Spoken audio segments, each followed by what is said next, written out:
сахнада Мейрамбек Беспаев және Тоқтар Серіков.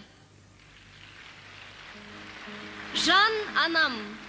Өлеңі қазақтың халық ақыны Тұманбай Молдағалиевтікі, әуені Рүстем Қоразбаевтікі.